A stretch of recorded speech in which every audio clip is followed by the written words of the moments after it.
UPSC జర్నీలో ఏంటంటే మనకి ఈసారి యూపీఎస్సీ రాస్తున్నప్పుడే మనకి మధ్యలో 2024లో గ్రూప్ 1 నోటిఫికేషన్ పడింది. సో ఆ నోటిఫికేషన్ టైంలో మనకి గ్రూప్ 1 చదవడానికి 1 year టైం ఉండింది. సో మనకి యూపీఎస్సీలో ఆల్మోస్ట్ ప్రతి సబ్జెక్ట్కి సంబంధించి కూడా మనకి ఎనఫ్ మెటీరియల్ ఆల్రెడీ అవైలబుల్ ఉంది. ఎందుకంటే ఆల్ ఇండియా లెవెల్ ఎగ్జామ్ కాబట్టి ఎనఫ్ రిసోర్సెస్ ఉన్నాయి. But when it comes to group 1 మనకి ఎక్కువ మెటీరియల్ అవైలబిలిటీ లేదు. ఎందుకంటే ఈ ఎగ్జామ్స్ కూడా రెగ్యులర్గా కండక్ట్ అవ్వలేదు లాస్ట్ 10-15 years నుంచి. కాబట్టి మెటీరియల్ అనేది షార్టేజ్ ఉండింది. సో అలాంటి టైంలో నాకు వన్ ఆఫ్ ద మేజర్ అంటే resource to study like Telangana specific topics, Telangana history కానీ, తెలంగాణ కల్చర్ కానీ, తెలంగాణ జాగ్రఫీ కానీ, ఇవన్నీ కూడా నేను టీసాట్లో మన యూట్యూబ్ ఛానల్ నేను బాగా రిలై అయ్యాను.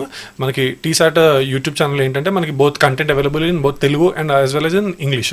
సో నేను ఇంగ్లీష్లో కంటెంట్ చూసి అండ్ నాకు అందులో కావాల్సిన ఏ టాపిక్ అయితే ఇప్పుడు నేను తెలంగాణ హిస్టరీ చదివితే తెలంగాణ హిస్టరీకి సంబంధించిన వీడియోస్ అన్నీ కూడా తీసుకొని దాని ఒక ప్లేలిస్ట్లో క్రియేట్ చేసుకొని నేను యాడ్ చేసుకున్నాను.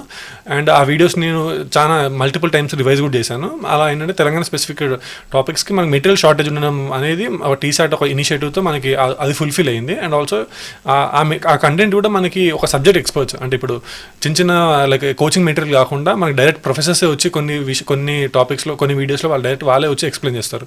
సో మనకి చాలా ఇన్డెప్త్ నాలెడ్జ్ వస్తుంది అండ్ ఆల్సో ఒక హోలిస్టిక్ అండర్స్టాండింగ్ వస్తుంది. ఒక డైరెక్ట్ ఎక్స్పర్ట్సే వచ్చి వాళ్ళు మనకి ఆ కంటెంట్ డెలివర్ చేయడం అనేది. సో నాకు అండ్ ఆల్సో ఈ యూట్యూబ్లో మనకి అవైలబిలిటీ ఉండడం వల్ల రిమోట్గా ఎప్పుడైనా వర్క్ చేస్తున్నప్పుడు కానీ లేకపోతే జిమ్ వెళ్తున్నప్పుడు కానీ ఒక పాడ్కాస్ట్ లాగా కూడా చెవిలో జస్ట్ పెట్టుకొని వినడం కూడా ఆ క్లాసెస్ వినడం కూడా చాలా హెల్ప్ఫుల్ అయింది. సో ఆ విషయంలో తెలంగాణ స్పెసిఫిక్ టాపిక్స్ చదవడానికి నాకు టీసాట్ అనేది ఒక major resource to clear group 1.